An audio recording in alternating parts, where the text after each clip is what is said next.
What are the macroeconomic implications of pricing carbon? A higher carbon price increases the price of carbon-intensive goods and services, most importantly energy, a production input for businesses and an expenditure item for households. IMF research shows that for a worldwide carbon tax of $75 per ton of carbon dioxide, the electricity price would on average go up by 43% and the gasoline price would increase by 14%. As energy becomes more expensive, households and firms use it more efficiently and energy demand goes down.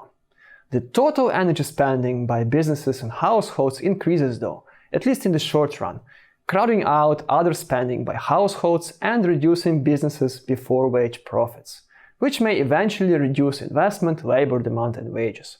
However, in the medium term, the effect of carbon price on energy spending can be offset by productivity gains driven by a low-carbon innovation, which is induced by the carbon tax. The direct short-run dampening effect of energy prices is not the whole story though. A carbon tax yields revenues, up to 5% of GDP in some countries, in the case of a tax of $75 per ton. So the overall effect depends on how governments decide to spend it. One option is to make the reform revenue neutral and to reduce other taxes. For instance, if labor income taxes go down, wages and the labor supply go up. After-wage profits of businesses go up too, which may eventually lead to higher investment. So the overall effect of the carbon tax reform on economic activity may turn out to be positive, a double dividend, supporting both climate change mitigation and the economy. More generally, consumption taxes, carbon tax being one of them, are often less dampening for economic activity than income taxes. There are other ways to spend carbon tax revenue.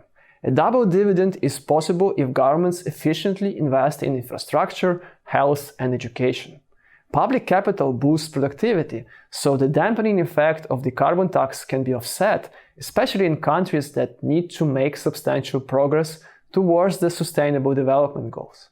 A double dividend may turn into a triple dividend if the public investment is also consistent with climate objectives. Less efficient but more politically feasible options to spend the revenue are distributing emission permits for free in an emission trading scheme, which relieves the initial adverse impact on the emitters but may defeat the goal of emission reduction, or a universal dividend, which offsets energy price increases for households. A more socially just and efficient policy is targeting the dividend to the poor, who often suffer the most relative to their income and who have less means to adapt.